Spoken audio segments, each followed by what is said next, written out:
So you became a quilt maker, and you were inspired in 1980, would you say? Yes, by quilts from Kentucky. Quilts from Kentucky. Yeah. Patchwork quilts from Kentucky. All right. That's very interesting that you went from this heavily scientific background, huh? Yes. So, when did you realize that you were actually going to be a quilt maker? Not just make quilts, but that you were going to be an important person in the quilt world. When I moved to Ohio. Okay. I had my children, they were still young, and I wanted to find something that I could do at home and still be with my children. Wow. And I told my husband I was going to start making quilts, and he said, well, I think you just kind of lost your mind. Interesting. You're going to sit here and cut up fabric and then sew it back together. Okay. Oh my God. But, so, yeah, I wanted to do something at home. And when I started out, I always considered it as a vocation. Yes. I never considered it a hobby. Okay, no. And I felt I had something to say. Beautiful. So what better way than to say it with quilts? That's right. Yes. Uh-huh. So that's when I first started my serious efforts into quilt making. However, I've had many crossroads, all connected to quilting since I started. As a result of my involvement in quilting, I founded a group of quilters, a quilt guild, the African American Quilt Guild of Los Angeles, and then moved to Ohio. But also, I'm a collector of things, quilts among them. But one thing I noticed, quilts were very popular with collectors, and I never saw any African American quilters at the quilt shows I would go to. So I put an ad in a national quilt magazine asking if any quilters, black quilters, were reading it to contact me. 9 people contacted me, and the one commonality was that we had together was that we thought we were like the last black quilters quilting in the country, because none of us saw any African American quilters. But most of these people were outside of the Deep South, so like me. As a result of that, that organization, the group grew. I felt that there needed to be an organization to let African American quilters know about not only the cultural significance of the quilts, but the monetary value of the quilts as well. Because when I went into quilt galleries, or galleries that sold quilts, the quilts were selling for enormous amounts of money. And that wasn't trickling down to the quilt makers. They didn't know anything about the galleries, to tell the truth, you know. Really? They So did what did they not know. do? Just take their quilts and sell them and... Well, collectors would go south and knock on doors like they still do today. And it's not just for African Americans, okay, but it's any folk artist, okay? And they would ask, do you have any old quilts that you don't want? All right. And we would give them quilts because we had no... What do you mean, give it to them just without getting payment for them? Well, some would get paid, but just a gratuitous amount, you know, $10, $20 or whatever. Wow. And they needed to know. They needed to know the monetary value of those quilts. Hence, the group grew to a formal group, nonprofit group, the Women of Color Quilters Network, and it's absorbed my life ever since. Yes. Okay, because what we do, How many it's not. There are almost 1,700 Wow. women that are here. That's over 28 28-year period, we've gotten that many women, and we have 7 men. But they're from all across the country, and then there are Americans that live outside of the country that are in the network as well. So I was able to fulfill that process with these women of letting them know about the monetary value and the cultural significance of the quilts, because especially historians, when you think about art made by African Americans in this country, the first thing they think about jazz and quilts. So the quilts are important. And the stories that they have to tell are important. So over the last 28 years, I curated exhibits of works. How many do you think? Oh, geez, Faith, I don't know. At least 20 exhibits and several traveling exhibits, long-term travel exhibits from 3 to 4 years. And with each travel exhibit, I try and do a book.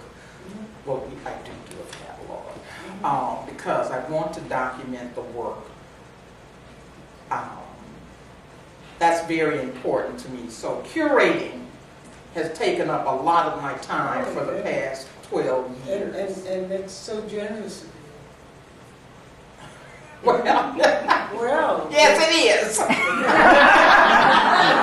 Because it's been time consuming, and then too, it takes away from my own work, but it's been an expensive endeavor too, because I finance it. Uh-oh. My husband. Whoa. I have to say, Resmond's underwritten every book I've seen. Oh my God, isn't that wonderful? I'm happy for that. Well, you can't do any of these things without help. Yes. You must have people who help you. There's no way you can do it. In 28 years, we've never gotten a grant until this year. I got a grant from the NEA after trying like forever to help with my latest exhibition. So I finance the network myself because there's a need, and I'm very focused on that need to carve out a niche in history, in American quilt history for African American quilts.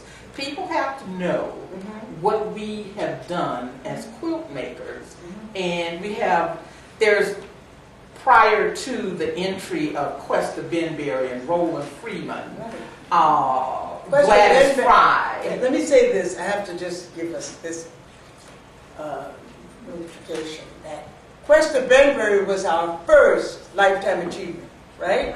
Yes. Yeah. We wanted. She was so wonderful, and I've always understood about the quilts. Yes. Well, prior to the early 80s, we did not have African Americans actively involved in the quilt scholarship.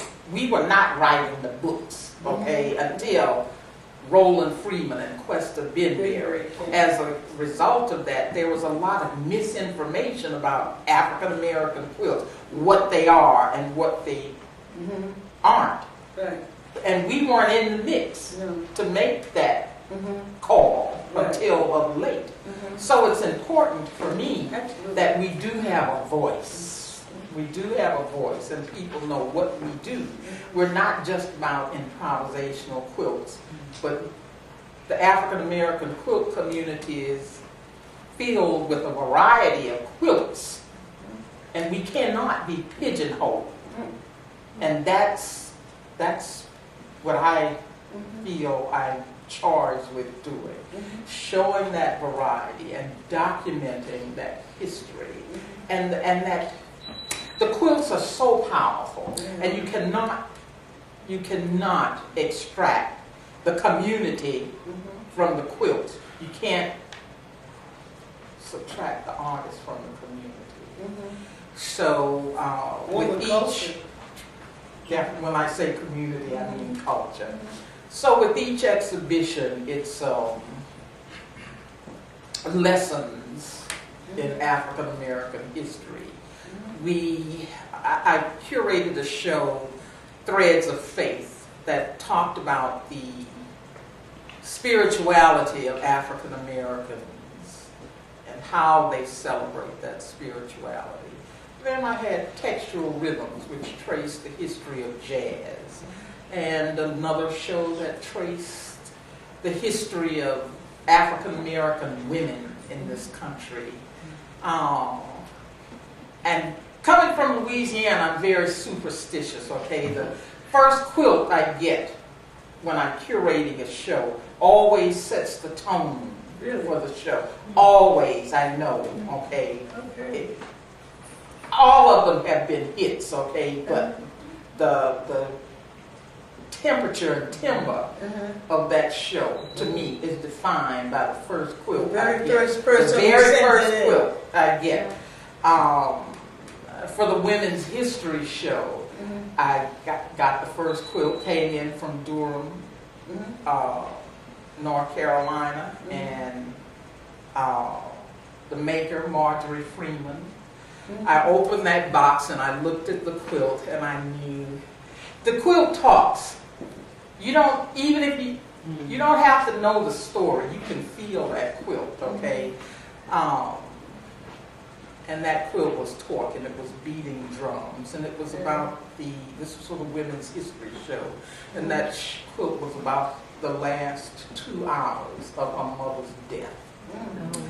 And it was a powerful quilt because the mother was trying to dispense life lessons just flowing from her that last 2 hours, and it's very poignant.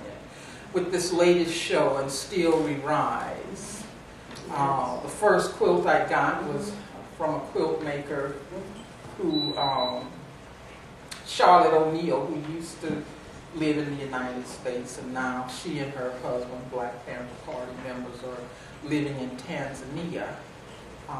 In fact, there was a PBS movie about her husband, Panther in Paris. Pete O'Neill is on the top 10 wanted list here. He can't come back, but Charlotte can travel back and forth. So she emailed me and told me, Carolyn, I'm having someone who's coming to Tanzania, and they will bring my quilt back to you.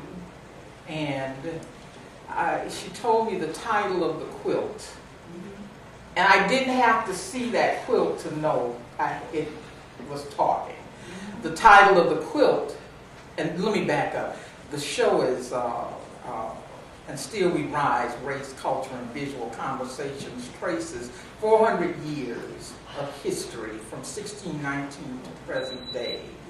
And the title of her quilt, O'Neill's quilt, is The Lace Can't Soften the Image as We Lift Emmett from the River. And it was about the death of Emmett Till. And the title was powerful and the quilt was equally as powerful. And again, it set the tone for the show. Because each piece is a dynamic lesson in African American history.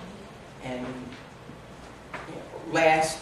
year before last, we celebrated 2 years of signing, 2 years of celebration of signing of the Emancipation document. People don't realize in a few years we will be celebrating the quadricentennial of the 1619 landing of the first African Americans in this country, which is equally as significant because it was a game changer for this country. So I'm thinking in terms of that. Another show coming up? This is what And Still We Rise is. It's a celebration of African American history from 1619 to present day. People have to know. And we don't necessarily, as Americans, like to read about history, so I thought it an easy fix if we have a visual survey of history through these quilts.